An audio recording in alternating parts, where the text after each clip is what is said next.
what's going on, guys? I'm Brandon and this is Texas Revving, and I apologize if I seem a little frustrated. This is now the fourth time I've tried shooting this video. I tried walking around the car just now and the wind is brutal. I tried filming this in my driveway and the sound of the construction. Anyway, so we're just gonna run with this. The camera kind of fits above the console area without my mic, so hopefully the audio is good. Okay, enough complaining about the camera setup. Hopefully this works out for you guys. That's a very specific video. I've owned my 2017 GT350 since new. I bought it in August of 2017, so this coming summer here soon will be 5 years with this Shelby. I can't believe that myself. So it's been a fast 5 years, certainly, but 5 years nonetheless. This can easily be a long video. I'm already making this intro too long, so I apologize.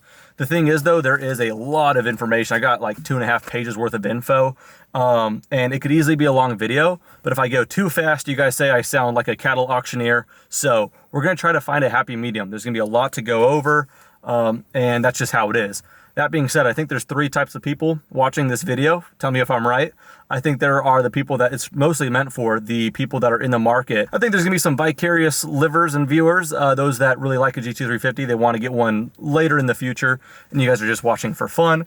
And then I think there's current 350 and 350R owners out there that are watching this for fun. And I'm gonna lean on you guys. The 350 and 350R community is awesome. If I miss anything here, or if there's anything else you'd like to just kind of fill in the blanks, I suppose, let me know in the comments for everyone else who's possibly buying one. Let everyone know what you looked for when buying a 350 or what you wish you looked for, and I'll kind of lean on you guys to kind of fill in some of the blanks. So thanks in advance. That being said, let's go ahead and get into it. A GT350 and 350R buyer's guide when shopping the used market, because that's what you have to do. They're no longer in production. Let's start just super broad. So much of this is common sense. You're buying a used car, obviously. And so a lot of it's kind of the visuals and the common sense stuff. You know, has it been in a confirmed accident? Confirmed in that maybe some guy wrecked it and fixed it without going through insurance, so it's not on the record. So step 1, of course, learn if it's been in an accident. If not, kind of do your own investigation to see if it's been in an unconfirmed accident. That's with all used cars. And to do that, of course, it helps to see the car. If you're buying sight unseen, it's a little bit more risky. That goes without saying. But checking it out, look at the panels, look for dents, scratches, gouges, common sense stuff. Just walk around the car. Another sign of that is like paint not matching. Again, kind of common sense stuff. Take a look at the interior. Obvious signs of wear there. As far as the GT350 specifically, you got an Alcantara steering wheel. So if it's been driven a lot, of course, you could see that in the miles as well.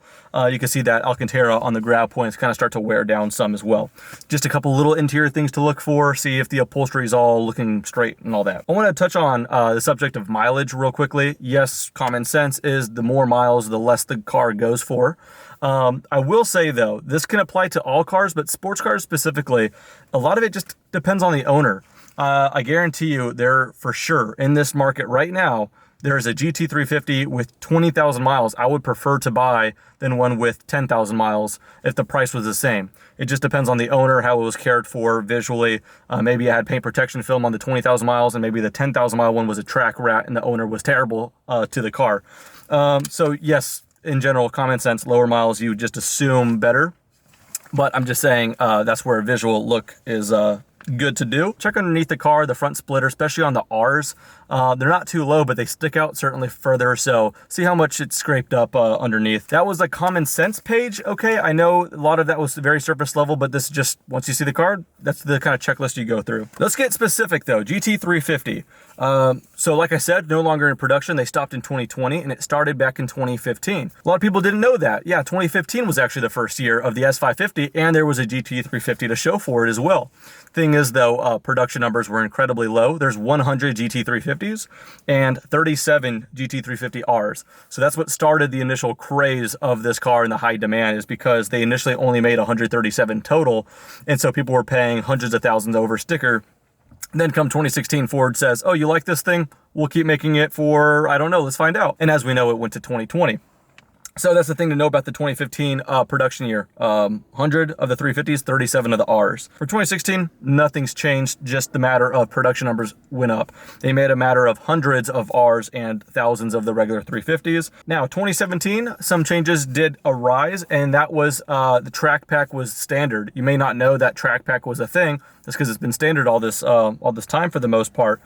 Again, in 2015 and 2016 year models for the non-Rs, there was a track pack. It was $6,500. It included magnetic ride control. Yes, there are some 350s without mag ride. So track pack included magnetic ride control, differential cooler, transmission cooler, different engine cooler. You get a larger spoiler in the back, as well as that strut tower brace over the engine for rigidity. Okay, so that was a $6,500 option. In 2017, it was just standard, so the MSRP did go up in 2017 by quite a bit. 2018, I believe, was the exact same car, except you did get a slightly modified key. I believe that was 2018, it might be 19, but mine's a 2017. I got this key right here, if it'll focus on it. You know, pretty standard stuff for that year model. You know, kind of plasticky, whatever. You see this, what side was it on? That smoked chrome, if it'll focus, and it just kind of chipped away on that side. So, you know, the key is not too sexy, but it did get better, I believe 2018. Pretty sure that's when it started. And for the last 2 years of GT350 production, being 19 and 20, more big changes came around actually.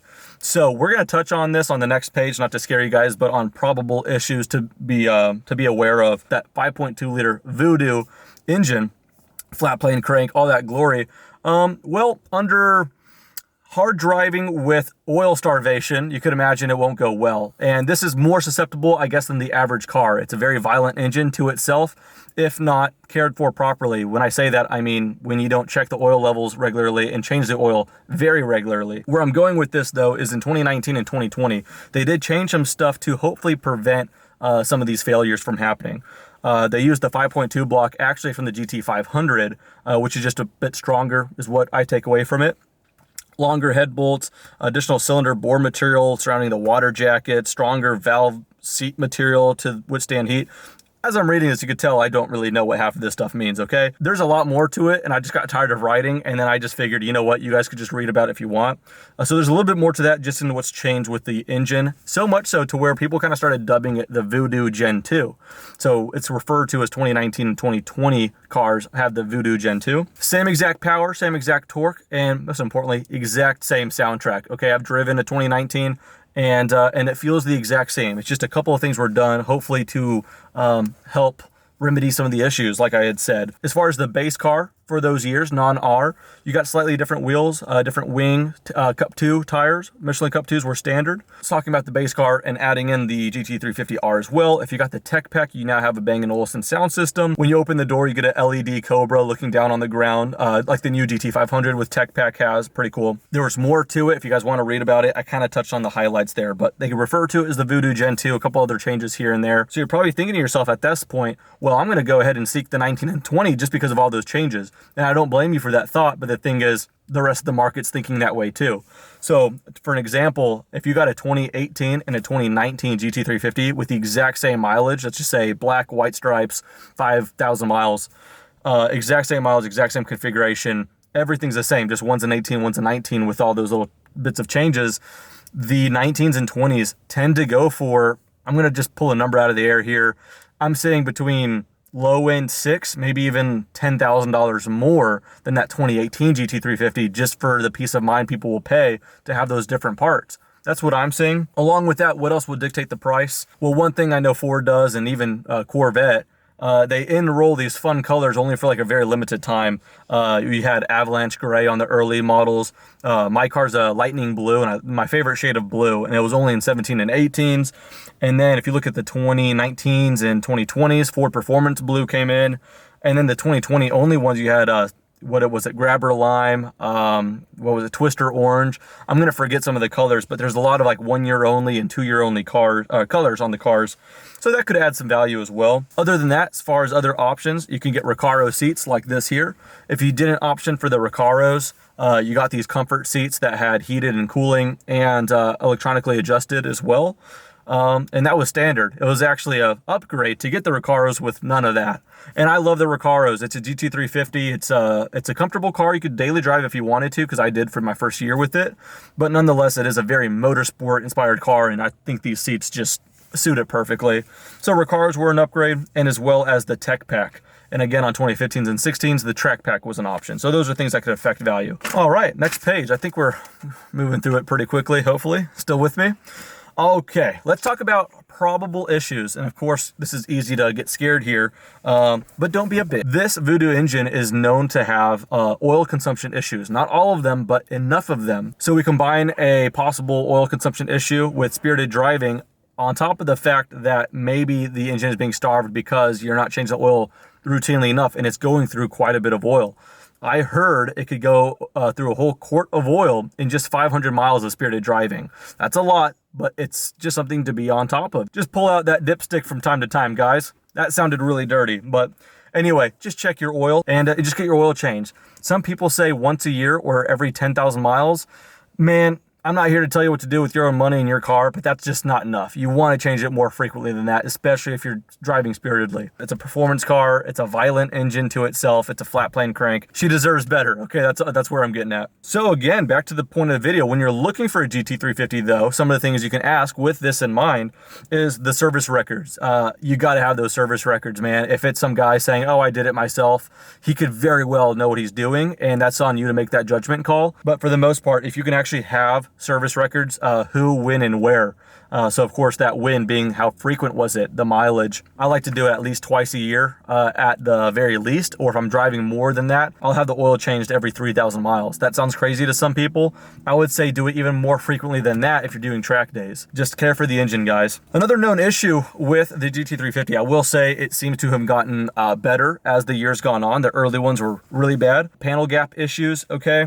The 350 had a couple issues, unfortunately. And again, the early ones were the worst. Taking a look at mine, again, being a middle year 2017 production, what I just recently noticed actually, preparing for this video, on my passenger side, the gap between the quarter panel and the hood is super tight. It looks like the hood's gonna land on it, so very, very tight. And on the driver's side, it doesn't look too much of a gap, but certainly it's not that tight. So it looks like the hood is just, angled a little bit. That's just what I noticed. I got away pretty good. Everything else is actually pretty straight, pretty good. The worst of all the 350s though is always going to be on the rear bumper, and unfortunately mine's no exception. Again, never been in an accident. This car is as it was when I first got it, so it hasn't got worse. And again, no accident. But my rear bumper, the gap is larger than I would like. It's tight, and then once you go up to the top there, that gap opens up so much so to where in certain lighting, you can even see the clips. That's not too sexy, okay? And I say this because when you see a car that you're looking at, that might, throw a red flag like, oh, was this in a wreck? No, it might have just left Ford that way, unfortunately. In fact, if you have a perfectly tight-fitted car, either you got lucky, or maybe that one was in a wreck and the body shop put it together better than Ford. More often than not, there's a huge scuff on the hood because I think this is S550 Mustang in general, but we're talking 350 here. When you pull up the driver's side windshield wiper, it could easily scrape all that paint, about half an inch long or 3/4 of an inch long of paint from the back of the hood, just because it hits it. So I remember the first time I was washing my car, I was about to do that and I caught it, but then I looked and I'm like, oh, someone at the dealership did it before, so thanks for that. So I got some touch-up paint, put it on there, and since then I've also got paint protection film, so they wrapped it on there, so now it's seamless and you can't even see it. But when you're looking at a car, check out where the driver's side windshield wiper would hit if you were to raise it and see if it's scraped off. Not gonna lie, most likely it is. Another thing is just kind of common things that were done to cars. Now, all GT350Rs came without resonators, so that's why they sound that extra little bit more crackly and raw. And all the standard GT350s had resonators. So it's very common for the standard 350s to do the resonator delete, as I have. One thing, funny enough, I'm gonna recommend this, but I haven't done it yet. Ford Performance actually sells oil separators for the driver and passenger side. And what that does, it's an oil catch can, but it's you don't have to service it. That oil just gets caught and then put back into the oil pan, which is convenient. And overall, it catches oil and oil vapors that would have otherwise gone to places they're not supposed to be. And again, it goes right back to the oil pan. So it's nothing for performance. It's just for health and longevity of the car. So if the 350 or 350R you're looking at has the oil separators from Ford Performance, that tells you the previous owner knew what they were doing, because it's not for performance. It's just for the health and the longevity of the engine. So if you see that, it's a good sign. And I haven't even known about that the whole time. I've owned this car, like I said, coming up on 5 years. I just ordered those oil separators 2 days ago, and the passenger side's back ordered. So I'm gonna go ahead and get those installed though. Intake, pretty likely to get changed. I might have that yellow paper filter that came stock. Otherwise, on the Ford Performance catalog, there was a blue air raid one. A lot of people like those. They don't require a tune or nothing like that. So it might have a different intake filter. I won't go too far into like modifications list. I'm not there with you looking at that particular car you may be looking at, or I don't even know what you want. So I don't know what you guys think about modifications to cars, but I'm just saying if it's got a resonator delete, oil separators, and intake, different intake filter, it's pretty minor stuff. Beyond that, just that's on you to, you know, what you're willing to accept. I had my upholstery up here kind of fall out of the rubber seam, and it just became this little bubble, and it wouldn't pop back in there. So I brought it to the dealership and did a little bit of upholstery fix. They got that all squared away. So I don't know, check the seams here, the rubber strips. Last thing I'll leave you guys with is, does that GT350 or 350R you're buying come with the original Ford Performance gift for the original owner? It may not. A lot of original owners like to keep it. What am I talking about? When you buy the car new from the dealership, as I was so freaking fortunate to do, Ford Performance actually reaches out to you via email about 2 or so months later to confirm your address because they want to send you something, and I didn't know what that was. Well, that something ends up being this huge box with like posters and a little flash drive to be an owner supplement to kind of give you tips and tricks on the track with your 350. And then the coolest part is it gives you like this display piece that's so cool to put on a desk or something like that. It's this metal piece that holds this display flat plane crankshaft with your chassis number. So H4461 is mine, and that's what my flat plane crank display shows. And that was totally separate, didn't pay for that. That just came with the car way after the fact, directly from Ford or Ford Performance. And so that's really cool. I know a lot of times these cars hit the used market and the original owner keeps that. That's low. You got to include that with the car, man. So if you're looking at a used 350 or 350R, if that includes that original gift, I think that's cool. Maybe it doesn't bother you so much, but that again shows me the owner was attentive and kind of just kept everything together, along with like window stickers and stuff like that. But there is a Ford Performance gift for the brand new 350 and 350R owners. If it's included with your car, I think that's kind of cool. I swear we're almost done here. A couple things that might be good to know. If you need more tires, this is going to be for the standard 350, okay, as far as the size, and we'll talk on that. If I were to get 4 Super Sports, which is what the car at 17 came with originally, I would be out about $1,600, okay? If I were to get Cup 2s, which I just did a couple months ago, or a few months ago, I was out just over $1,800. I will say those Super Sports did last me about 11,500 miles or so. Now, if you have the R, I believe that's going to be a little bit more expensive because I've got 295 in the front, 305 in the rear. You're going to have 305 front, 315 rear. Okay, so a little bit more tire. So might be a little more expensive for the R's. Oil change with the Ford Motorcraft full synthetic filter, and then a general up check on everything. They'll see your brake pads and whatnot. It could run a little more than $180. It's gone up a ton. I remember when I first did an oil change, it was about, with the whole service, it was about 105 or 110. I think last time it was about 185. So I'll put 180-ish. And again, I recommend you do that twice a year or every 3,000 miles. If I was looking for a car, I'll be honest, as a 2017 owner, I'll be honest, if I could swing that extra, I know it's a lot of money, but for the 19 and 20, just for that extra little peace of mind, I suppose.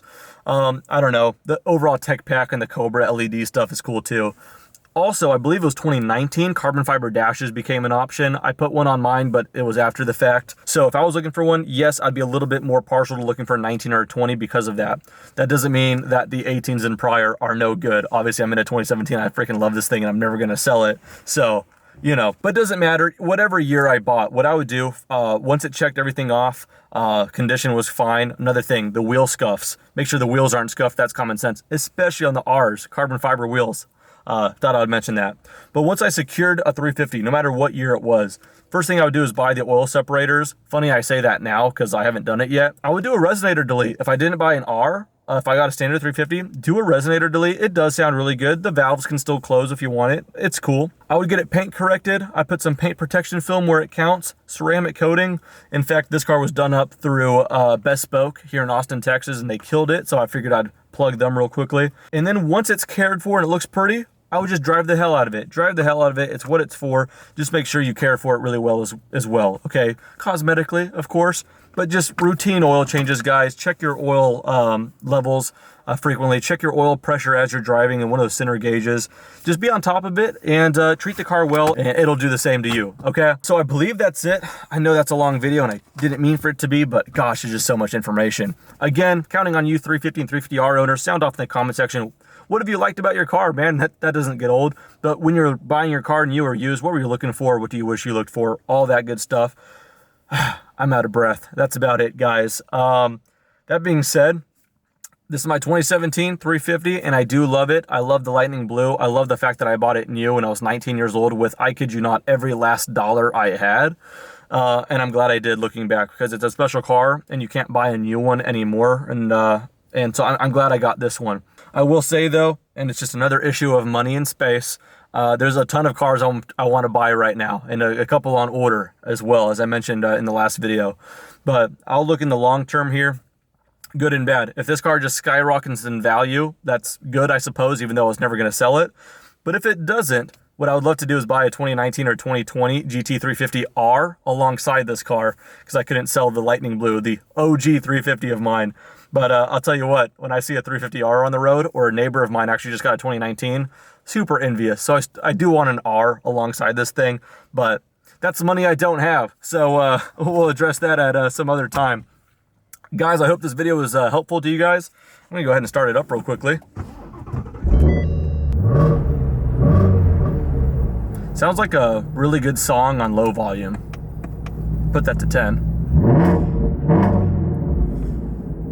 Man, you always feel guilty when you do that. There's people around here. Oh man. Well guys, that does it for this video. Again, I hope it was useful. I just totally reminded myself, I gotta do some more GT350 content. I guess I got complacent. I realized how long I've had it and I forgot to, but more 350 content. And if you like this buyer's guide, maybe I'll try to do it as well on the other cars. I'll do it on the Gen 1 Raptor and the 2014 and 13 SVT GT500. That'll be pretty fun, but it had to happen with this car because I know it so well. So again, hope it was good and useful for you guys. I never really know how to exit these videos, so I'm just gonna go ahead and stop the camera. But yeah, take care.